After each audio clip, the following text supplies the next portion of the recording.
ഗർഭാശയത്തിന്റെ 4ാമത്തെ മാസത്തിൽ ഗർഭാശയത്തിന്റെ ഉള്ളിൽ കിടക്കുന്ന ഒരു ഭ്രൂണത്തിന്റെ അവസ്ഥയെ കുറിച്ച് പറഞ്ഞാൽ അത് മനസ്സിലാക്കാൻ കഴിയുന്ന ഒരാൾ പോലും ജീവിച്ചിരിക്കാത്ത ഒരു കാലത്താണ് അലക്കിനെ കുറിച്ച്, ഭ്രൂണശാസ്ത്രത്തെ കുറിച്ച് വിശുദ്ധമായ ഖുർആൻ ആദ്യമായി പരാമർശിക്കുന്നതെങ്കിൽ ലോക പ്രശസ്ത ചിന്തകനായ മോറിസ് ബുക്കൈ അദ്ദേഹം രേഖപ്പെടുത്തുന്നുണ്ട്. 4 മാസത്തിന്റെ ഉള്ളിൽ ഗർഭാശയത്തിൽ കിടക്കുന്ന ഒരു ഭ്രൂണത്തെ പരാമർശിച്ചുകൊണ്ട് വിശുദ്ധമായ ഖുർആൻ അവതരിച്ചുവെങ്കിൽ അതൊരു മനുഷ്യൻ എഴുതാൻ കഴിയുന്നതല്ലെന്ന് അത് നമ്മളോട് പ്രൂഫ് ചെയ്യുന്നുണ്ട് എന്ന് മോറിസ് ബുക്കായി എഴുതുന്നുണ്ട്. ഇതാരുടെയും വാക്കുകളല്ല, ഇതിന്റെ അവതാരകൻ ഒരു മനുഷ്യനല്ല, ഇതിന്റെ ഉടമസ്ഥാവകാശം ഒരു പടപ്പിനല്ല, ഇതാരുടെയും മന്ത്രോച്ചാരണങ്ങളല്ല. ഇതൊരു കവിയുടെ ഭാവനയല്ല. ഇതേതെങ്കിലും ഒരു മന്ത്രവാദിയുടെ മന്ത്രോച്ചാരണമല്ല. ഖാഫ് ഹാ യാ ഐൻ സ്വാദ് ത്വാ സീൻ മീം ഈ അക്ഷരങ്ങളുടെ കേവല അക്ഷരങ്ങളുടെ ഏകവിന്യാസത്തെ കാണുമ്പോ ഒരു മന്ത്രവാദിയുടെ മന്ത്രജൽപ്പനങ്ങളാണെന്ന് നിങ്ങൾ പറയരുത്. ഇതാരുടേതെന്നറിയുമോ? അല്ലാഹ്, ഇതിന്റെ അവതാരകൻ, ഇതിനെ ലോകത്ത് സമർപ്പിച്ചത്, ഇതിന്റെ ഓദർ അല്ലാഹുവൻ. എന്നിട്ട് പറയൻ ഈ അവതരിപ്പിച്ച ഗ്രന്ഥം അവൻ എങ്ങനെയാണ് അവതരിപ്പിച്ചതെന്നറിയോ? ഖുർആനിനെ അല്ലാഹു പരിചയപ്പെടുത്തുന്ന 1ാമത്തെ ഭാഗം അല്ലാഹുല്ലദീ നസ്സല അഹ്സനൽ ഹദീസ്, ഏറ്റവും മനോഹരമായ വർത്തമാനം. ഈ ഖുർആനിനെ അല്ലാഹു പറയുന്നത് അഹ്സനുൽ ഹദീസ്, ഏറ്റവും ലോകത്ത് പറയുന്ന വർത്തമാനങ്ങളിൽ ഏറ്റവും മനോഹരമായ വർത്തമാനം. മനോഹരമായ ഭാഷ, മനോഹരമായ പദവിന്യാസം, മനോഹരമായ ആഖ്യാനം, മനോഹരമായ പ്രതലം, മനോഹരമായ പ്രയാണം, മനോഹരമായ പ്രമേയം, മനോഹരമായ പ്രഫുല്യം, ഇങ്ങനെ അഹ്സനൽ ഹദീസ് ഈ ലോക ചരിത്രത്തിൽ അവതരിപ്പിക്കപ്പെട്ട ഗ്രന്ഥശേഖരങ്ങളിൽ ഏറ്റവും മനോഹരമായ ഒരു പദാവലിയാണ്, ഒരു പ്രമേയമാണ്, ഒരു പരാമർശമാണ് അള്ളാഹുവിന്റെ ഖുർആൻ എന്ന് അള്ളാഹു പറയുകയാണ്. ലോകത്തെ ഏത് ഗ്രന്ഥത്തെ കുറിച്ചാണ് അത് പറയാൻ കഴിയുക?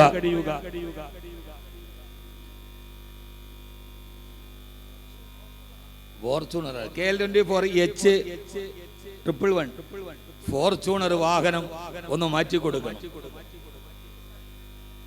ഇതുണ്ട് KL16E7699 വാഹനം 2 നമ്മുടെ അതിഥികൾക്ക് പോകാൻ വേണ്ടി മാറ്റി കൊടുക്കണം.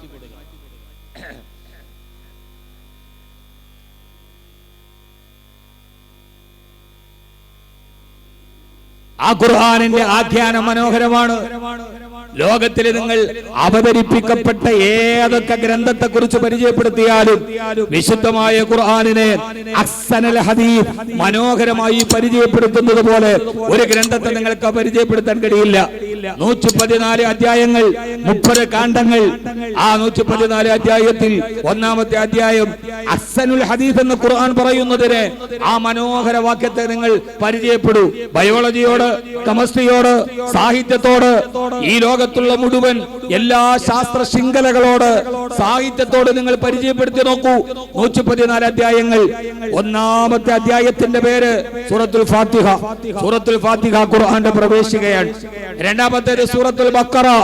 അല്ലാഹു സുബ്ഹാനഹു വ തആല മാനവലോകത്തിന് ലോകാവസാനം വരെ വഴികാട്ടേണ്ട ഒരു ഗ്രന്ഥത്തെ, ശാസ്ത്രത്തിന് വഴികാട്ടണം, സാഹിത്യത്തിന് വഴികാട്ടണം, ലോകത്തിന് വഴികാട്ടണം, രാഷ്ട്രീയത്തിന് വഴികാട്ടണം, സംസ്കാരത്തിന് വഴികാട്ടണം, സാംസ്കാരികതയ്ക്ക് വഴിനാട്ടണം, ഇരുട്ടുകളോട് സംവദിക്കണം, വെളിച്ചത്തെ തെളിച്ചു കൊടുക്കണം, നീതിയെ നടപ്പാക്കണം, ധർമ്മത്തെ പറഞ്ഞു കൊടുക്കണം, സംശയത്തെ തീർക്കണം, സാഹിത്യത്തെ പുനരുജ്ജീവിപ്പിക്കണം. എല്ലാം നൂറ്റാണ്ടുകളും സംവത്സരങ്ങളും താണ്ട് ലോകത്തിലെ ബുദ്ധിരാക്ഷസന്മാരോട് സംവദിച്ച് ഈ ചർവില ചർവണങ്ങൾക്ക് വിധേയമായി ഖണ്ഡന മണ്ഡനങ്ങൾക്ക് ഭാഗപ്പെട്ട് എതിരാളികളോട് നിലനിൽക്കേണ്ട ലോകത്തിലെ നൂറ്റാണ്ടുകളെ അവസാനം സൂര്യൻ പടിഞ്ഞാറ് നിന്ന് ഉദിക്കുന്നത് വരെ ലോകത്ത് വന്ന മുഴുവൻ ബുദ്ധിശാലികളോടും സംവദിക്കേണ്ട ഒരു ഗ്രന്ഥത്തെ സോക്രട്ടീസിനോട് സംവദിച്ചു, ഹിപ്പോക്രാറ്റീസിനോട് സംവദിച്ചു, ഗദയോട് സംവദിച്ചു, ഐസക് ന്യൂട്ടനോട് സംവദിച്ചു, സംവദിച്ചു, അരിസ്റ്റോട്ടലിനോട് സംവദിച്ചു, ഇപ്പോൾ യുക്തിവാദികളോട് സംവദിക്കുന്നു, ജബ്ബാറിനോട് സംവദിക്കുന്നു, ആരിഫ് ഹുസൈനോട് സംവദിക്കുന്നു. ഇനി വരുന്ന ഉമ്മയുടെ ഗർഭപാത്രത്തിൽ പറഞ്ഞ ഏതാൺകുട്ടിയോട് സംവദിക്കാൻ കഴിയും വിധം അന്യൂനമാകേണ്ട, സുന്ദരമാകേണ്ട, തല ഉയർത്തി നിൽക്കേണ്ട ഒരു ഗ്രന്ഥം. ആ ഗ്രന്ഥത്തിന്റെ പ്രഥമ അധ്യായത്തിന് പടച്ച തമ്പുരാൻ പേരിട്ടു അൽ ബക്കറ. ബക്കറ എന്ന് പറഞ്ഞാൽ സൂറത്തുൽ ഫാത്തിഹ പ്രവേശിക്കുകയാണ്. ബക്കറ, ബക്കറ എന്ന് പറഞ്ഞാൽ നാൽക്കാലി. ആദ്യത്തെ അധ്യായം നാൽക്കാലി, അവസാനത്തെ അധ്യായം സ്വർഗത്തിന്റെ പേരല്ല, ജന്നാത്തുൽ ഫിർദൗസിന്റെ പേരല്ല, നരകത്തിന്റെ പേരല്ല, ജിബ്രീലിന്റെ പേരല്ല. ഖുർആനിലെ അധ്യായത്തിന്റെ പേര് അൽ ബക്കറ, നാൽക്കാലി. ലോകം അത്ഭുതപ്പെട്ടു നിന്നു. അവസാനിക്കുന്ന 114ാമത്തെ അധ്യായത്തിന് നാമകരണം ചെയ്യപ്പെട്ടു അന്നാസ്. അന്നാസ് എന്ന് പറഞ്ഞാൽ മനുഷ്യൻ. പടച്ചവനെ കൃത്യമായി അഹ്സനുൽ ഹദീദിന് പാഠഭേദം ചേർക്കുകയായിരുന്നു വിശുദ്ധമായ ഖുർആൻ. അതിന്റെ അർത്ഥം ഇങ്ങനെയാണ്: ആ അധ്യായങ്ങൾക്ക് പേരിട്ടത് പോലും വെറും ഒരു വികൃതിയല്ല. ഒരു മനുഷ്യൻ ആ ഖുർആൻ തുറന്ന് ഫാത്തിഹ ഓതി അവൻ ഓതാൻ തുടങ്ങുമ്പോൾ, അലിഫ് ലാം മീം എന്ന ബക്കറ തുടങ്ങുമ്പോൾ അവന് നാൽക്കാലിയുടെ സ്വഭാവവും പ്രകൃതവുമാണെങ്കിൽ 114 അധ്യായങ്ങൾ പാരായണം ചെയ്ത് അന്നാസിൽ അവസാനിക്കുമ്പോൾ അവനൊരു പൂർണ്ണ മനുഷ്യനായി മാറണം. അത്രമേൽ മനോഹരമായി ബക്കറയിൽ തുടങ്ങി അന്നാസിൽ അവസാനിച്ച അധ്യായങ്ങളുടെ നാമങ്ങളുടെ പേര് എന്റെ സഹോദരങ്ങളോട് സഹോദരിമാരോട് വളരെ കൃത്യമായി ഞാൻ ഓർമ്മിപ്പിക്കുകയാണ്. അതിന്റെ സൂറത്തുകൾക്ക് പേരിട്ടത് മാത്രമല്ല, ബക്കറ ഫാത്തിഹ കഴിഞ്ഞാൽ രണ്ടാമത്തേത് ബക്കറ, ബക്കറ കഴിഞ്ഞാൽ മൂന്നാമത്തേത് ആലു ഇമ്രാൻ, ആലു ഇമ്രാൻ കഴിഞ്ഞാൽ അന്നിസാ, അന്നിസാ കഴിഞ്ഞാൽ അടുത്തത് മാഇദ. നാമകരണത്തിന് പോലും ഇത്ര ക്രമപ്രവിദ്ധമായി ഇതിന് അടുക്ക് നിശ്ചയിച്ചതാരാണ്? നിങ്ങൾ ആലോചിച്ചു നോക്കിയിട്ടുണ്ടോ? ഈ അഹ്സനുൽ ഹദീസിനെ ആർക്കും പറയാൻ പറ്റാത്ത ഈ മനോഹര നാമത്തെ അൽ ബക്കറ, നാൽക്കാലി. നാൽക്കാലികൾക്കൊരു സ്വഭാവമുണ്ട്. നാൽക്കാലികൾ വിവാഹം കഴിക്കാറില്ല. നാൽക്കാലികൾ വിവാഹം കഴിക്കാറില്ല. ഖുർആൻ നമ്മോട് പറഞ്ഞതിനേക്കാളേറെ പറയാതെ പറയുന്ന ചില ആശയങ്ങളുണ്ട്. എന്റെ പ്രിയപ്പെട്ട പണ്ഡിത സുഹൃത്തുക്കളോട്, എന്റെ പ്രിയപ്പെട്ട സഹോദരിമാരോട്, നിങ്ങൾ വിചാരിക്കുന്നത് പോലെ ഇത് വെറുതെ കോഴിയെറുക്കാൻ വേണ്ടി പഠിക്കുന്നതല്ല. ഒരു മനുഷ്യൻ ഹാഫിളായി അവൻ ബിസ്മി പറഞ്ഞ് കോഴിയെറുക്കാൻ പഠിച്ചു, അല്ലെങ്കിൽ മരിക്കുന്ന വീട്ടിൽ അവൻ ഓതാൻ പഠിച്ചതല്ല. ഈ ഖുർആൻ ലിയുൻദിറ മൻ കാന ഹയ്യ, ജീവിച്ചിരിക്കുന്നവർക്ക് മുന്നറിയിപ്പ് നൽകാൻ വന്നതാണ്. മരണശേഷമുള്ള വൃത്താന്തം മാത്രം പറഞ്ഞതല്ല. അൽ ബക്കറ, നാൽക്കാലി. നാൽക്കാലിയുടെ സ്വഭാവം, നാൽക്കാലികൾ കല്യാണം കഴിക്കാറില്ല. നമ്മുടെ തിരുവനന്തപുരത്തിന്റെ മ്യൂസിയത്തിന്റെ തെക്കേ കവാടത്തിൽ പോയാൽ ഇപ്പോൾ ഒരു വലിയ പ്രതിമ കാണാം, ദിനോസറിന്റേതാണ്. ഒരു കാലത്ത് ഭൂമിയിൽ ജീവിച്ചിരുന്ന ദിനോസറുകൾ ഇന്ന് ഒരെണ്ണത്തെ പോലും എടുക്കാൻ പറ്റാതെ വംശനാശം സംഭവിച്ചു പോയി. എന്തുകൊണ്ട്? അവർ കൃത്യമായി വിവാഹ കർമ്മത്തിൽ ഏർപ്പെടുകയോ പ്രത്യുൽപാദന കർമ്മം നടക്കാത്തത് കൊണ്ട്. ഒരു കാലം വരെ നിന്നെങ്കിലും കൃത്യമായ ലൈംഗിക ബന്ധത്തിലൂടെ പ്രത്യുൽപാദനം നടക്കാത്തത് കൊണ്ട് ആ വർഗം ലോകത്ത് അവസാനിച്ചു പോയി. അള്ളാഹു പറയുകയാണ്, നാൽക്കാലികൾ കല്യാണം കഴിക്കാറില്ല. അതുകൊണ്ടാണല്ലോ പണ്ടൊക്കെ ഒരു സിനിമാ പാട്ട് തന്നെ ഉണ്ടായിരുന്നു, പാറി നടക്കും പറവകളൊന്നും വേളി കഴിക്കാറില്ല, നാൽക്കാലികൾ വിവാഹം കഴിക്കാറില്ല. അള്ളാഹു ആ സൂറത്തിലൂടെ പറയുകയാണ്, മനുഷ്യ നീ നാൽക്കാലിയെ പോലെയല്ല. വലഖദ് കറംനാ ബനി ആദം, ആദമിന്റെ മക്കളെ ഞാൻ ബഹുമാനിച്ചിരിക്കുകയാണ്. അതുകൊണ്ട് അൽ ബക്കറ, നാൽക്കാലിയെ പോലെ മനുഷ്യനാവരുത്. ആലു ഇമ്രാൻ, ഇമ്രാനിനെ പോലെ നിനക്കൊരു കുടുംബം ഉണ്ടാവണം. നീ വിവാഹം കഴിക്കണം, നീ നിക്കാഹ് കഴിക്കണം. രണ്ടാമത്തെ സൂറത്തിന്റെ പേര് ആലു ഇമ്രാൻ, ഇമ്രാന്റെ കുടുംബം. കുടുംബത്തോടെ, മക്കളോടെ, നാൽക്കാലിയെ പോലെ അല്ലാതെ പടച്ച തമ്പുരാന്റെ നിയതമായ വ്യവസ്ഥകളെയും വ്യവസ്ഥിതികളെയും അനുസരിച്ച് ലോകത്ത് ഖിയാമത്ത് നാൾ വരെ നിലനിൽക്കേണ്ടവനാണ് നീ. അതുകൊണ്ട് രണ്ടാമത്തെ അധ്യായം ആലു ഇമ്രാൻ, കുടുംബം ഉണ്ടാവണം. മൂന്നാമത്തെ അധ്യായം അന്നിസാ, പെണ്ണ്, സ്ത്രീ എന്നാണ് അതിന്റെ അർത്ഥം. ഒരു കുടുംബത്തിന്റെ ഏറ്റവും പ്രധാനപ്പെട്ട പ്രതലമുണ്ടാകുന്നത് അന്നിസാ, സ്ത്രീയിലൂടെയാണ്. നാലാമത്തെ അധ്യായം അൽ മാഇദ, ഒരു പെണ്ണ് രാപകൽ കഷ്ടപ്പെട്ടുണ്ടാക്കുന്ന മാഇദ ഭക്ഷണത്തളിക. ആ ഭക്ഷണത്തളികയുടെ ചുറ്റുമിരുന്നിട്ടാണ് ഒരു കുടുംബത്തിന്റെ സൗന്ദര്യവും സൗരഭ്യവും മുമ്പോട്ട് പോയത്. എന്റെ പ്രിയപ്പെട്ട സഹോദരങ്ങളോട് ഞാനൊരു വലിയ പ്രഭാഷണത്തിലോട്ട് കിടക്കുകയല്ല. ധാരാളം പണ്ഡിതന്മാർ അണിനിരക്കുന്ന ഈ സദസ്സ്, ഈ പണ്ഡിതന്മാരോട് പറയേണ്ടത് എന്തെന്നറിയാതെ പതറുകയാണ് ഞാൻ. പക്ഷേ ഖുർആനിനെ മുമ്പിൽ നിർത്തിയിട്ട് ഒരു ഗവേഷണത്തിന്റെ ജാലക വിരികളെ നമുക്ക് തുറക്കാൻ കഴിയണം. എത്ര മനോഹരമാണ് അതിന്റെ സൂറത്തുകളെ അല്ലാഹു ചേർത്ത് വെച്ചത്. എത്രമേൽ മനോഹരമായി അഹ്സനൽ ഹദീസ്, ഏറ്റവും മനോഹരമായി. ഇത് പറയാത്തതൊന്നുമില്ല. ആയത്തുകൾ തമ്മിൽ 6666 പരം വരുന്ന ആയത്തുകൾ ഉണ്ടെങ്കിൽ ഓരോ ആയത്തുകളും തമ്മിൽ പരസ്പര ബന്ധമുണ്ട്. എല്ലാം സിബാഖുൽ ആയത്ത് എന്ന് തഫ്സീറിൽ പറയും. ഒരായത്ത് പറഞ്ഞാൽ അതിന്റെ താഴെ പറയുന്ന ആയത്തിന് ബന്ധമുണ്ട്. പരസ്പര വൈരുദ്ധ്യമല്ല, എല്ലാം പരസ്പര പൂരകങ്ങളാണ്. എന്റെ പ്രിയപ്പെട്ട സഹോദരങ്ങളെ, അതിന്റെ അധ്യായത്തിന് പേര് വെച്ചത്, അതിന്റെ സൂറത്തുകൾ അടുപ്പിച്ചടുപ്പിച്ചു വെച്ചത്, അതിന്റെ ആയത്തുകളെ ചേർത്ത് വെച്ചത്, ആറ്റം മുതൽ ആഖിറം വരെ, പരമാണു മുതൽ പരലോകം വരെ അള്ളാഹുവിന്റെ വിശുദ്ധമായ ഖുർആൻ ലോകത്തിന്റെ മുമ്പിൽ ഒരു വലിയ ജാലകത്തെ തുറന്നിടുകയാണ്. 1 മുതൽ എണ്ണാൻ പഠിപ്പിച്ച് 1 മുതൽ 10 വരെ ഈ ഖുർആന്റെ ഓരോ ആയത്തുകൾ, ഓരോ സൂറത്തുകൾ അള്ളാഹു പറയുകയാണ്, നിന്റെ ജനനം മുതൽ മരണം വരെ നാവ് തെളിച്ച്, നാവ് തുറന്ന്, ഈ നാക്ക് കൊണ്ട് നീ സംസാരിക്കാൻ തുടങ്ങുമ്പോ നിന്റെ വിദ്യാഭ്യാസത്തിന്റെ ആദ്യ കാലഘട്ടം മുതൽ അള്ളാഹു തന്നെ മാടി വിളിക്കുകയാണ്. ജിയോഗ്രഫിയിലേക്ക്, ആസ്ട്രോണമിയിലേക്ക്, ബയോളജിയിലേക്ക്, രാഷ്ട്രമീമാംസയിലേക്ക് എന്നു വേണ്ട മനുഷ്യന്റെ മുഴുവൻ ബുദ്ധിജാലകങ്ങളെ മാടി വിളിച്ച അള്ളാഹുവിന്റെ വിശുദ്ധമായ ഖുർആൻ 1 മുതൽ 10 വരെ എണ്ണാൻ പഠിപ്പിച്ചപ്പോ ഖുർആൻ നിന്റെ കൂടെ തന്നെ ജീവിക്കുന്നുണ്ടായിരുന്നു.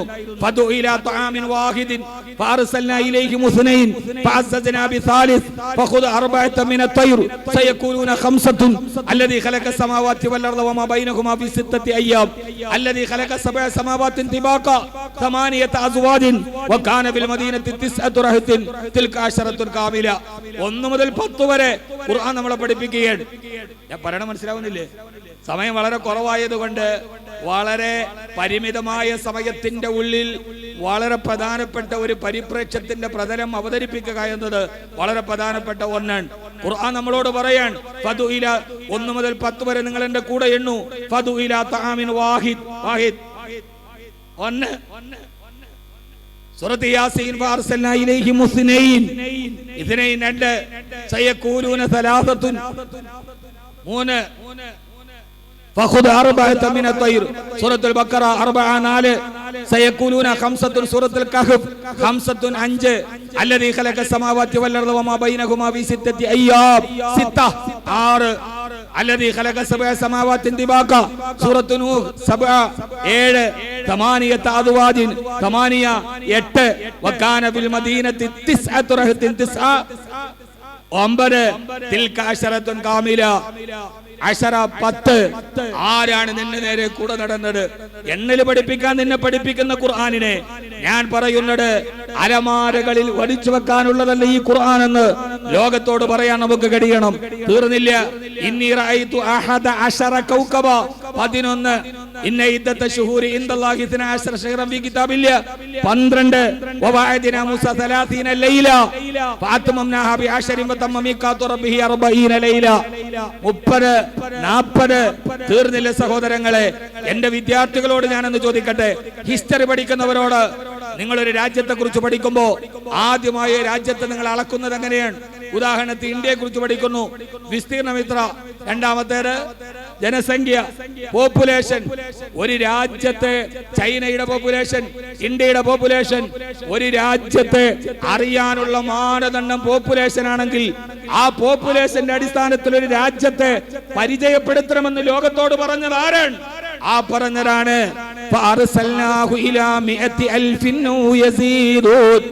ഞാൻ യൂനുസ് നബിയെ നീനവയിലേക്ക് പറഞ്ഞു വിട്ടു. നീനവയിലെ ജനസംഖ്യ, പോപ്പുലേഷൻ 100,000 ഞാൻ പറയുന്നത്, ഞാനൊരു എൻസൈക്ലോപീഡിയയുടെ വിജ്ഞാനവാതിലിനെ തുറക്കുകയല്ല. ഞാൻ എന്റെ ചിതറിയ ചിന്തകളെ നിങ്ങളോട് പറയുകയാണ്. നിങ്ങൾ എന്തിനാണ് ഈ ഖുർആനിനെ മാറ്റിവെച്ചത്? വഖാല റസൂലു യാ റബ്ബി ഇന്ന ഖൗമി ഇത്തഖദൂ ഹാദൽ ഖുർആന മഹ്ജൂറാ. ജീവിതത്തിന്റെ വെളിച്ചത്തിന്റെ വാതിൽ തുറന്ന ഈ ഖുർആനിനെ ഏത് സ്ഥാനത്തിലാണ് നിങ്ങൾ അകറ്റി നിർത്തിയത്? പോപ്പുലേഷനെ പറഞ്ഞ വിശുദ്ധ ഖുർആൻ. നമ്മുടെയൊക്കെ ചെറുപ്പകാലത്തൊരു നാടകമുണ്ടായിരുന്നു. ആ നാടകത്തിൽ KPSCയുടെ ഒരു നാടകമുണ്ട്, നാറാണത്ത് ഭ്രാന്തൻ. നമ്മളൊക്കെ ചെറുപ്പകാലത്ത് കണ്ട നാടകമാണത്. കണ്ടിട്ടില്ല നിങ്ങള് KPSCയുടെ നാറാണത്ത് ഭ്രാന്തൻ? നിങ്ങളാരും കണ്ടിട്ടില്ല? മുത്തക്കിങ്ങള് നാറാണത്ത് ഭ്രാന്തൻ കേരളത്തിലെ ഏറ്റവും പ്രധാനപ്പെട്ട നാടക കൂട്ടായ്മയായിരുന്ന KPSCയുടെ മനോഹരമായ ഒരു കഥാപാത്രമാണ് നാറാണത്ത് ഭ്രാന്തൻ. നാറാണത്ത് ഭ്രാന്തൻ ഇന്നും സാഹിത്യത്തിലെ ഏറ്റവും മനോഹരമായ കഥാപാത്രമാണ്. രാവിലെ മുതൽ വൈകുന്നേരം വരെ വലിയ പാറക്കല്ല് പർവ്വതത്തിന്റെ മുകളിലേക്ക് ഉരുട്ടിക്കയറ്റി വൈകുന്നേരമാകുമ്പോൾ ആ കല്ലിനെ താഴോട്ട് ഉരുട്ടിവിടുന്ന നാറാണത്ത് ഭ്രാന്തൻ. ആ ഭ്രാന്തനാണ് വലിയ ഒരു സാഹിത്യ കഥാപാത്രമെങ്കിൽ എന്റെ ഹാഫിളീങ്ങളെ നിങ്ങൾക്കറിയുമോ? നിങ്ങൾ ബഹുമാനപ്പെട്ട ലത്തീഫ് ഉസ്താദിന്റെ അടുക്കൽ ഓതി തീർത്ത വിശുദ്ധമായ ഖുർആനിൽ റുബമാ ജുസ് എത്തുമ്പോ അതിന്റെ അവസാനത്തിൽ ഒരു ആയത്തുണ്ട്. എന്തെന്നറിയുമോ? വലാ തകൂനു കല്ലതീന ഖലത ഗസ്ലഹാ മിൻ ബഅദി ഖുവത്തിൻ അൻകാഫ. വലാ തകൂനു, നിങ്ങളാവരുത്. ഇവിടെ ശ്രദ്ധിച്ചേക്കീൻ. വലാ തകൂനു കല്ലതീന ഖലത ഗസ്ലഹാ മിൻ ബഅദി ഖുവത്തിൻ അൻകാഫ. നിങ്ങൾ ഒരു പെണ്ണിനെ പോലെ ആവരുത്. രാവിലെ മുതൽ വൈകുന്നേരം വരെ നൂല് ഇങ്ങനെ കറക്കിയിട്ട് വൈകുന്നേരമാകുമ്പോൾ അതിനെ തിരിച്ചു ചുറ്റിയിട്ട് അഴിച്ചു കളയുന്ന പെണ്ണിനെ പോലെ നിങ്ങൾ ആവരുത് എന്ന് പറഞ്ഞ വിശുദ്ധ ഖുർആൻ 1400 വർഷങ്ങൾക്ക് മുമ്പ് ഇത് പറയുമ്പോ അതിൽ നിന്നാണ് നാറാണത്ത് ഭ്രാന്തനെന്ന് പോലും ചിന്തിക്കാൻ എന്തുകൊണ്ടാണ് നമുക്ക് കഴിയാത്തത്? ജയറാനയിലെ പെണ്ണിനെ കുറിച്ച് ഉംറയ്ക്ക് പോകുമ്പോ ജയറാനയിൽ പോവാറുണ്ട്.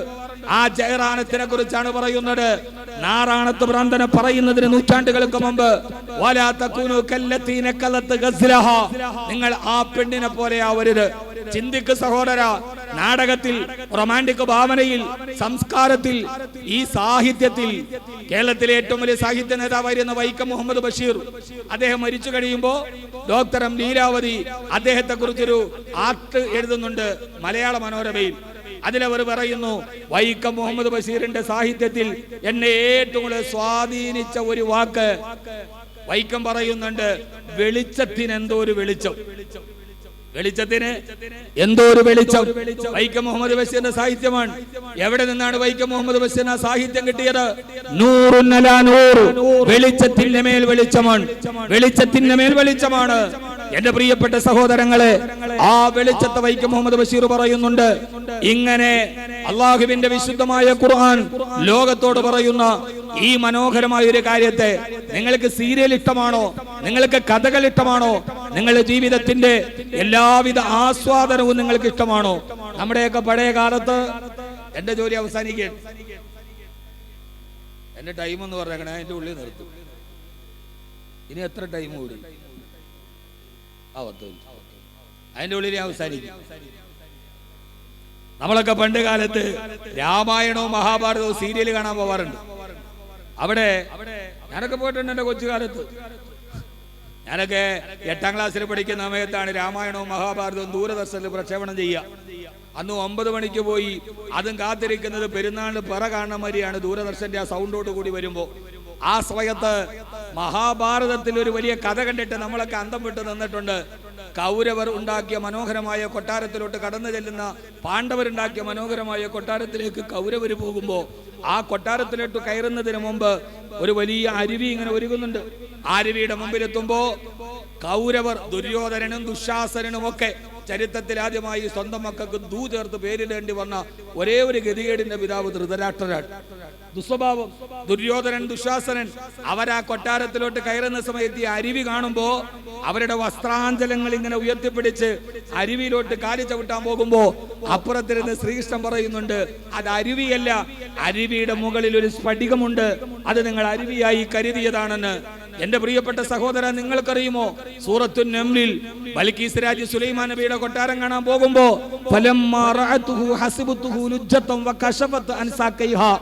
ആ കാണുന്ന സുലൈമാൻ നബിയുടെ കൊട്ടാരത്തിന്റെ മുമ്പിൽ തടം തല്ലിയാത്തൊടുക്കുന്ന അരുവിയുടെ മുമ്പിലെത്തിയ ബൽക്കീസ് രാജ്ഞി അതൊരു തിരമാലയാണ്, ഓളമാണെന്ന് കരുതി തന്റെ കാലിന്റെ ഭാഗത്ത് നീ ഈ വസ്ത്രം അങ്ങനെ വെക്കുമ്പോ അപ്പുറത്തുനിന്ന് സുലൈമാൻ നബി പറയുന്നുണ്ട്, ഇന്നഹു സർഹു മുമറദും മിൻ ഖവാരീർ, അത് അതിന്റെ മുകളിൽ സ്ഫടികമാണെന്ന്. എവിടെ നിന്നാണ് ഉമ്മത്തെ കടൽ കടന്നു വന്ന വിദേശ സംസ്കാരങ്ങളെയും ഈ സ്കലിതങ്ങളെയും നമ്മൾ ചേർത്ത് പിടിച്ച് അത്ഭുതമാണെന്ന് പറയുകയും അത് ലോകത്തിനു മുമ്പ് നമ്മളോട് പറഞ്ഞു തന്ന വിശുദ്ധമായ സൂറത്തുൻ നംലിന്റെ ചരിത്രങ്ങൾ, ബൽക്കീസ് രാജ്ഞിയുടെ ചരിത്രങ്ങൾ എന്തുകൊണ്ട് നമുക്ക് കെട്ടുകഥയായിട്ട് തോന്നുന്നു? സൂറത്തുൻ നംലിൽ വലിയ അത്ഭുതമുണ്ട്. ചോദിക്കുന്നുണ്ട് സുലൈമാൻ നബി, അയ്യക്കും യഅ്തീനി ബി അർശിഹ, മാസക്കണക്കിന് ദൂരം വഴിദൂരമുള്ള ബൽക്കീസ് രാജ്ഞിയുടെ സിംഹാസനത്തിലെ ആ കൊട്ടാരത്തിലെ സിംഹാസനം ആരാണ് എനിക്ക് കൊണ്ടുവന്നു തരിക? ആ സമയത്താണ് കാല ഇഫ്രീത്തും മിനൽ ജിന്നി അന ആതീക ബിഹി ഖബല അൻ തഖൂമ മിൻ മഖാമിക. ഇഫ്രീത്ത് എഴുന്നേറ്റ് എന്നിട്ട് പറയുന്നുണ്ട്, അന ആതീക ബിഹി ഖബല അൻ തഖൂമ മിൻ മഖാമിക, നിങ്ങൾ ഇരിക്കുന്നിടത്ത് നിന്ന് എഴുന്നേൽക്കുന്നതിന് മുമ്പ് ഞാൻ ഈ വിശുദ്ധമായ ആ കൊട്ടാരം ഞാൻ കൊണ്ടുവന്ന് കൊട്ടാരത്തിലെ കട്ടിൽ കൊണ്ടുവന്ന് തരാം. അപ്പോഴാണ് ആസിഫ് ഇബ്നു ബർഖയെ എഴുന്നേറ്റ് എന്ന് പറയുന്നത്. ഒരൽപ്പം 10 മിനിറ്റ് മാത്രം അനുവദിക്കപ്പെട്ട ഒരു ചെറിയ ഹുസ്വ പ്രഭാഷണത്തിൽ പരിമിതപ്പെടുത്താൻ പറയുന്ന ഒരു വാക്കുകൾക്കുള്ളിൽ വെച്ച് ഞാൻ പറയുകയാണ്, അന ആതീക ബിഹി ഖബല അൻ യർതദ്ദ ഇലൈക തറുഫുക, അങ്ങയുടെ കണ്ണടച്ച് ചിമ്മി തുറക്കുന്നതിന് മുമ്പ് ഞാനത് കൊണ്ടുവന്ന് തരാം. ഖബല അൻ യർതദ്ദ ഇലൈക തറുഫുക, കണ്ണടച്ച് ചിമ്മണമെങ്കിൽ എത്ര സെക്കൻഡ് വേണം? കണ്ണടച്ചൊന്ന് ചിമ്മി തുറക്കണമെങ്കിൽ എത്ര സെക്കൻഡ് വേണം? 1 സെക്കൻഡ്. ഖബല അൻ യർതദ്ദ ഇലൈക തറുഫുക, 1 സെക്കൻഡിന് മുമ്പ്, അതായത് അര സെക്കൻഡ് മുമ്പ്. സെക്കൻഡിനെ വിഭജിക്കാമെന്ന് ശാസ്ത്രം പറയുന്നത് 2020കളുടെ തുടക്കത്തിലാണ്. ഈ സെക്കൻഡിനെ വിഭജിക്കാമെന്ന് ഒരു പണ്ഡിതൻ ബഹുമാനപ്പെട്ട സുലൈമാൻ നബിയുടെ സദസ്സിൽ പറയുന്നത് BC 1050ലാണ്. എന്റെ പ്രിയപ്പെട്ട സഹോദരങ്ങളോട് സഹോദരിമാരോട് ഞാൻ അവസാനിപ്പിക്കുകയാണ്. ഇങ്ങനെ പറഞ്ഞാൽ തീരാത്ത അല്ലാഹു നസ്സല അഹ്സനൽ ഹദീസ്, ഏറ്റവും മനോഹരമായ ഏറ്റവും സുന്ദരമായ ആ മനോഹരമായ ഒരു ഭാഷയെ അള്ളാഹു നിങ്ങൾക്ക് അവതരിപ്പിച്ചു തരുന്നുണ്ട്.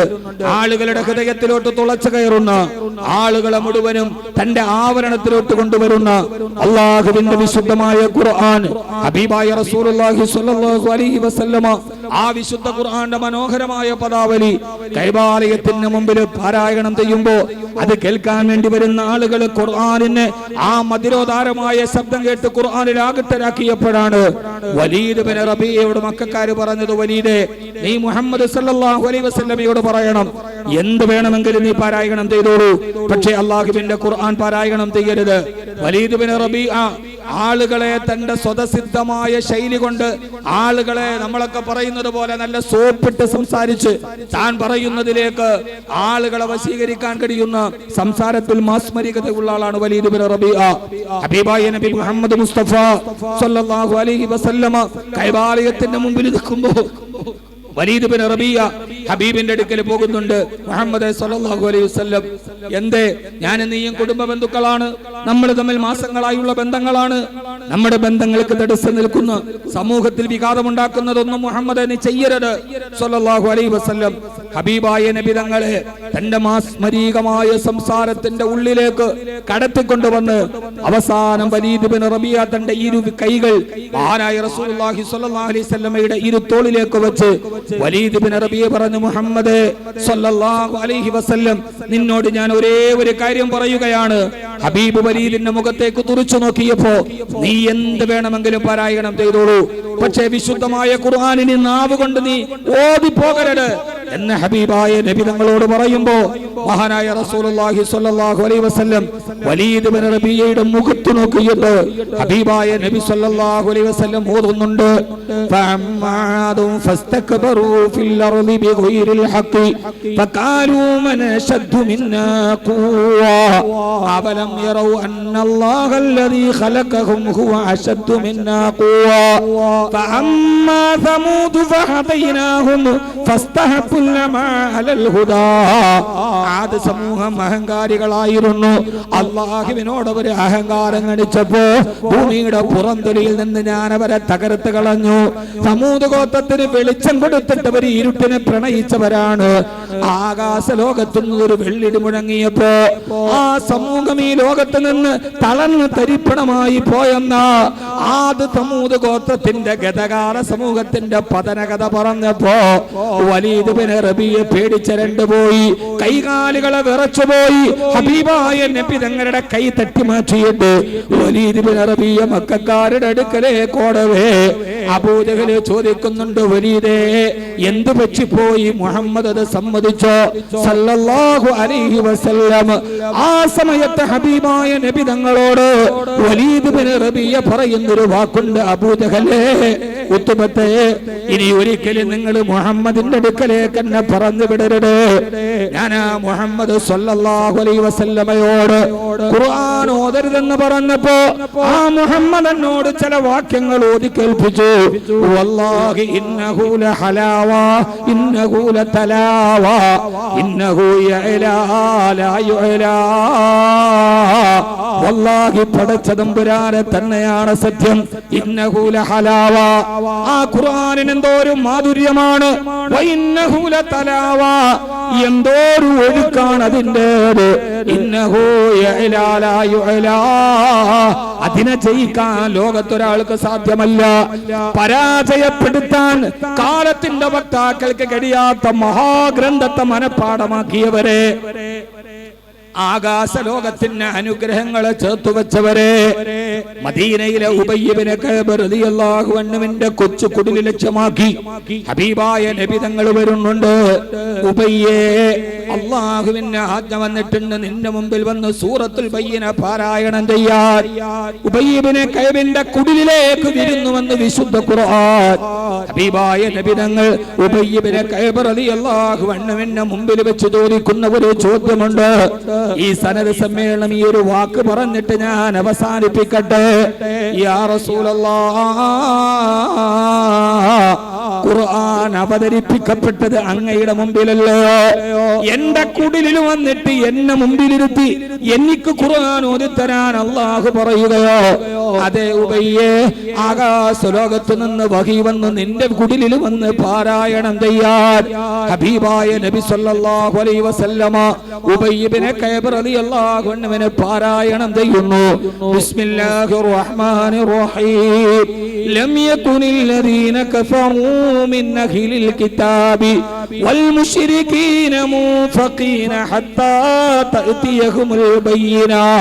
സൂറത്തുൽ ബയ്യിന ഓതി അവസാനിക്കുമ്പോ മദീനയിലെ കൊച്ചു കുടിലിൽ ഇരുന്നിട്ട് ഉബയ്യ് ഇബ്നു കഅബ് റളിയല്ലാഹു അൻഹു അവിശ്വസനീയതയോടെ ചോദിക്കുന്ന ഒരു ചോദ്യമുണ്ട്. യാ റസൂലല്ലാഹ്, അസമ്മാനി റബ്ബി ഫിസ്സമാ, ആകാശ ലോകത്ത് വെച്ച് അല്ലാഹു ഉബയ്യിന്റെ പേര് പറഞ്ഞു. അസമ്മാനി റബ്ബി ഫിസ്സമാ, ആകാശ ലോകത്തിന്റെ പേരുകളെ പറഞ്ഞു വെച്ചുവോ?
اللهم رب هذه الدعوة التامة والصلاة القائمة آت محمدا الوسيلة والفضيلة ودرجة الرفيعة وابعثه مقام محمودا الذي وعدته وارزقنا شفاعته يوم القيامة إنك لا تخلف الميعاد. ഞാൻ അവസാനിപ്പിക്കുകയാണ്. ഉബയ്യ് ഇബ്നു കഅബ് റളിയല്ലാഹു അൻഹു സഹാബാക്കളിലെ ഏറ്റവും നല്ല ഖാരിഅൻ. സഹാബാക്കളിൽ വിവിധ ഡിപ്പാർട്ട്മെന്റിലെ വിശാരദന്മാരുണ്ട്. വഅഫ്റലുഹും സയ്യിദ് ഇബ്നു സാബിത് വഅഖറഹും ഉബയ്യ് ഇബ്നു കഅബ് വഅലമുഹും ബൈനൽ ഹലാലി വൽ ഹറാം മുആദ് ഇബ്നു ജബൽ. സഹാബാക്കളിലെ ഏറ്റവും പ്രശസ്തനായ ഖാരി വഅഖറഉഹും ഉബയ്യ് ഇബ്നു കഅബ് റളിയല്ലാഹു അൻഹു. സഹോദരങ്ങളെ, ഈ 40 ഹാഫിളീങ്ങൾ, ഹാഫിളത്തുകൾ, ഉമ്മമാരെ, ഉപ്പമാരെ, നിങ്ങളുടെ വീട്ടിലെ കുടിലുകൾ ഉബയ്യ് ഇബ്നു കഅബ് റളിയല്ലാഹു അൻഹുവിന്റെ കുടിലാകും. മദീനത്തെ പള്ളിയിൽ ആകാശത്ത് നിന്ന് വന്ന വഹിയുമായി ഉബയ്യ് ഇബ്നു കഅബ് എന്ന ഏറ്റവും നല്ല ഖാരിന്റെ വീട്ടിൽ പോയിരുന്ന് ആ ഖുർആൻ അവതരിപ്പിക്കപ്പെട്ട പ്രവാചകൻ ഓകുന്നുണ്ട്. ഒരു ഹാഫിൾ നിന്ന് നിങ്ങളുടെ വീട്ടിലേക്ക് വരുമ്പോൾ മുക്കുന്ന ഹിഫ്ളുൽ ഖുർആനിലേക്ക് നിങ്ങളുടെ മക്കളെ ഏൽപ്പിച്ചു കൊടുത്ത് അവരെ മനഃപ്പാടമാക്കി സനത് വാങ്ങി ഇന്ന് നിങ്ങളുടെ വീട്ടിലേക്ക് വരുമ്പോൾ, ഉമ്മമാരെ, നിങ്ങളുടെ വീട് സാധാരണ വീടല്ല, അത് ഉബയ്യ് ഇബ്നു കഅബിന്റെ വീടാണ്. അവർ സാധാരണക്കാരല്ല. അസമ്മാനി റബ്ബി ബിസ്സമാ, ആകാശലോകത്തെ പേരുകൾ രേഖപ്പെടുത്തുന്ന അപൂർവം ചില ഭാഗ്യശാലികൾ അവരെ ഹാഫിളീങ്ങളാണ്.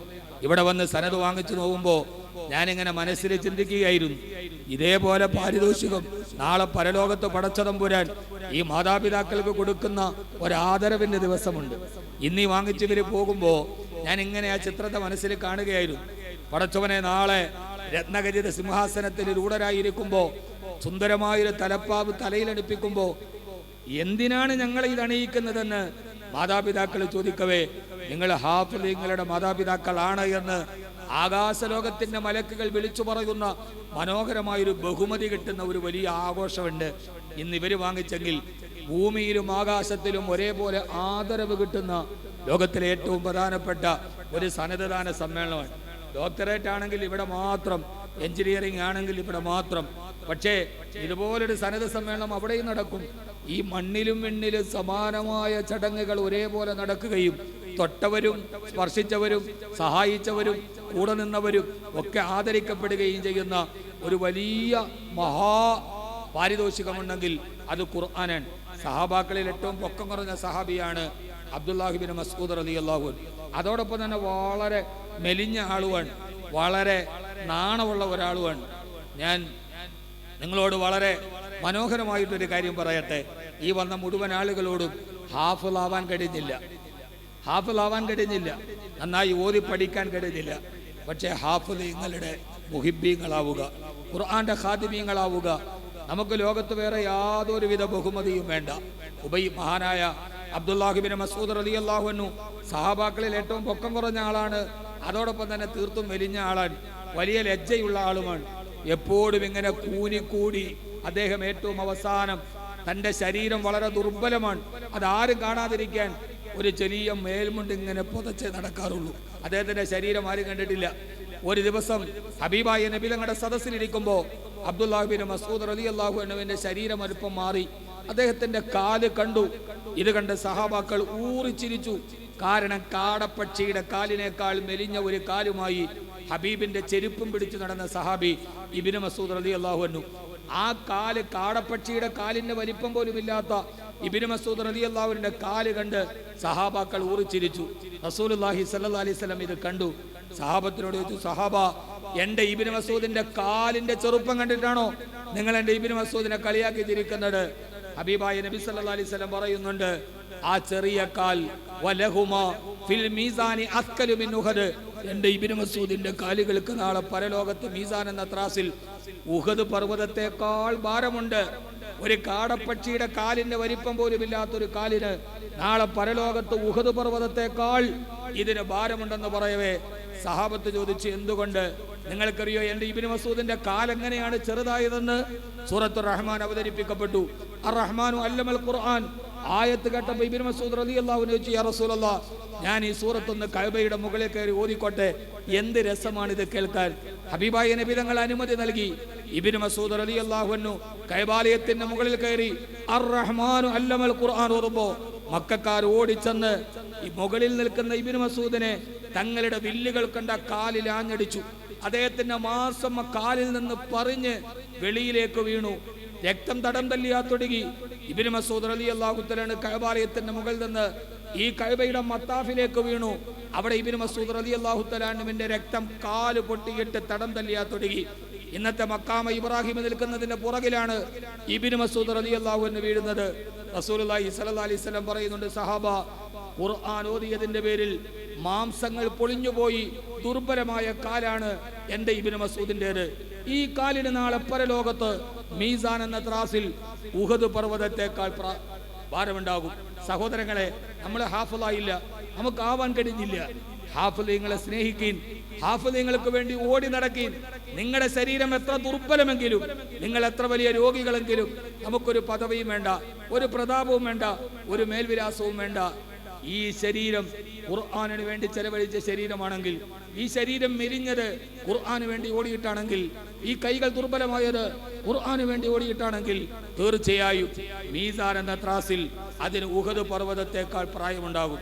ഞാൻ അവസാനിപ്പിക്കാൻ പോകുന്നതിന് മുമ്പ് നമ്മുടെ മുമ്പിലിരിക്കുന്ന ഒരു മനുഷ്യൻ, ഇന്ന് ഞാനിത് പറഞ്ഞില്ലെങ്കിൽ, ഇനി പറയാൻ എനിക്കൊരു അവസരം കിട്ടിയില്ലെങ്കിലോ, ഇനി എനിക്ക് പറയാനൊരു അവസരം കിട്ടിയില്ലെങ്കിൽ ഞാൻ എപ്പോഴെങ്കിലും പറയണമെന്ന് ആഗ്രഹിച്ചിരുന്നു.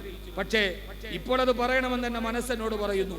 ഇനി പറയാൻ കഴിഞ്ഞില്ലെങ്കിലോ, പടച്ചവനവൻ ആയുസിന്റെ പുസ്തകത്തിൽ ബാക്കി വെച്ചിട്ടില്ലെങ്കിലോ, ഞാൻ അവസാനിപ്പിക്കുന്നതിന് മുമ്പ് ഒരു മനുഷ്യൻ ഇതിലൂടെ വളരെ അവശതയോടെ തൻ്റെ തലയുടെ ഭാഗം കുനിഞ്ഞ് ഇവിടേക്ക് കയറി വന്നിരിക്കുന്നുണ്ട്. ബഹുമാനപ്പെട്ട കടക്കൽ ഉസ്താദ്, ഞാനൊക്കെ ശൈഅം മദ്കൂറല്ലാത്ത ഒരു കാലത്ത്, ഞാനെന്നൊരു പ്രഭാഷകനെ ചിന്തിക്കപ്പെടാത്ത ഒരു കാലത്ത് കേരളത്തിന്റെ പ്രഭാഷണ വേദികളെ അടക്കി ഭരിച്ച സുൽത്താനാണ് അദ്ദേഹം.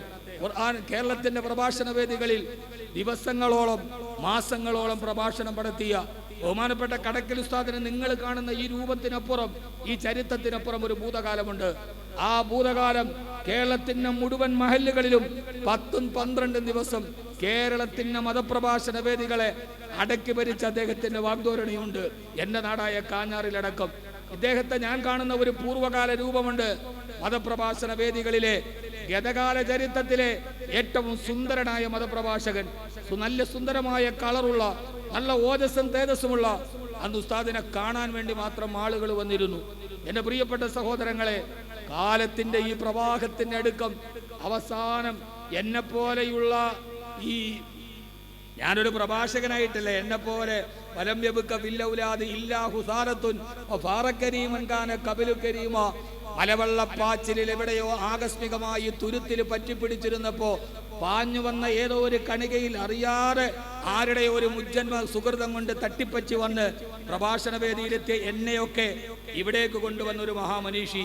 ഇന്ന് ആ മനുഷ്യനെതിരെ നടക്കുമ്പോ ആ കാലുകൾ, ഉറപ്പിച്ച കാലുകൾ വേക്കുന്നുണ്ടെങ്കിൽ, നടന്നു പോകുന്ന ആ ശരീരത്തിന് നടക്കാൻ കഴിയുന്നില്ലെങ്കിൽ, നാളെ പരലോകത്ത് ചെല്ലുമ്പോ ദുർബലമായ കാലുകൾക്ക്, ശോഷിച്ച ആ കൈകൾക്ക് വലഹുമാ ഫിൽ മീസാനി അസ്കലു മിൻ ഉഹദ്, ഉഹദ് പർവ്വതത്തെക്കാൾ ഭാരമുണ്ടാകും.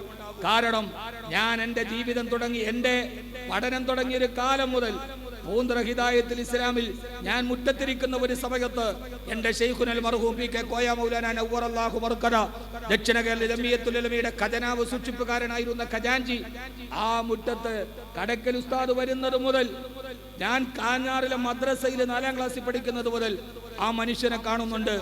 ആ ഒരു ആയുസ് മുഴുവനും ഓടി നടന്ന് മുക്കുന്നത്ത് മന്നാനിയക്ക് വേണ്ടി എല്ലാവരും രാജകൊട്ടാരത്തിന്റെ പട്ടുമത്തകളിൽ അധികാരത്തിന്റെ ഗർവമായിയാണ് നമ്മൾ നായകന്മാരെ കാണുന്നതെങ്കിൽ, ഞാൻ ഒരാളുടെ അടുക്കലും ഇതേവരെ കൈ നീട്ടിയിട്ടില്ല എന്ന് പറയുന്നത് മേന്മയായി കാണുമ്പോൾ ആ മനുഷ്യൻ കൈ നീട്ടി, ആ മനുഷ്യൻ പർവ്വതങ്ങൾ തടഞ്ഞു, ആ മനുഷ്യൻ കടലുകൾ നടന്നു.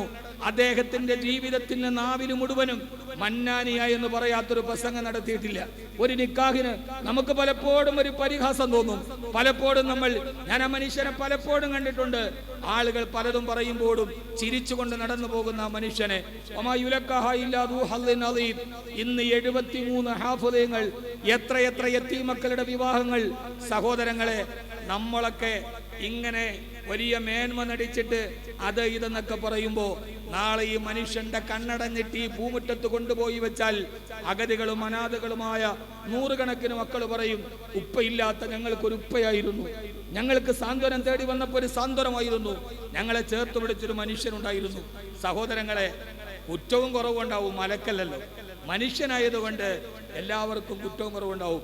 പക്ഷെ ഇതുപോലെ ഒന്ന് ഉണ്ടാക്കാൻ, ഇതുപോലെ ഒന്ന് നിർമ്മിക്കാൻ, ഞാൻ 60-70 വയസ്സ് ഇവിടെ ജീവിച്ചിട്ട് എനിക്കിതുപോലെ ഒന്നും ചെയ്യാൻ കഴിഞ്ഞില്ലെങ്കിൽ, ആ ചെയ്ത മഹാമനുഷ്യനെ അള്ളാഹു, കടക്കൽ ഉസ്താദിന് അള്ളാഹു ആ ബഹുമതി കൊടുത്ത് അനുഗ്രഹിക്കട്ടെ. എനിക്ക് എന്നേ തോന്നിയിട്ടുണ്ട്, ഈ ജനാവലി മുഴുവന് കടക്കൽ ഉസ്താദിനെ ആദരിക്കേണ്ട ഒരു സമയം വളരെയേറെ കടന്നുപോയിട്ടുണ്ട്. ആ മനുഷ്യൻ പരിഹാസങ്ങൾക്ക് ചെവി കൊടുത്തില്ല. ചിരിച്ചവരുടെ മുമ്പിൽ, കോപിച്ചവരുടെ മുമ്പിൽ ചിരിച്ചു നിന്നു. ഞാനൊക്കെ പല പ്രാവശ്യം സംഘടനാ രംഗത്ത് നിൽക്കുന്ന സമയത്ത് ഉസ്താദിനോട് വളരെ വർത്താനം പറഞ്ഞിട്ടുണ്ട്. അപ്പോഴൊക്കെ അവസാനം പോകുന്ന നേരത്ത് കൂടെ ഉണ്ടാവണമെന്ന് പറഞ്ഞ് ചേർത്ത് പിടിച്ച ഒരു മനുഷ്യന്, ഇതേവരെ ദേഷ്യപ്പെടാത്ത ഒരു മനുഷ്യന് അള്ളാഹു അദ്ദേഹത്തിന് ഇസ്സത്ത് കൊടുക്കട്ടെ, ആഫിയത്ത് കൊടുക്കട്ടെ. ഉസ്താദിന്റെ ജീവിതത്തിലെ ഏറ്റവും വലിയ മനോഹര സമ്പാദ്യമായി ഈ കൂടെ ഉണ്ടാവും.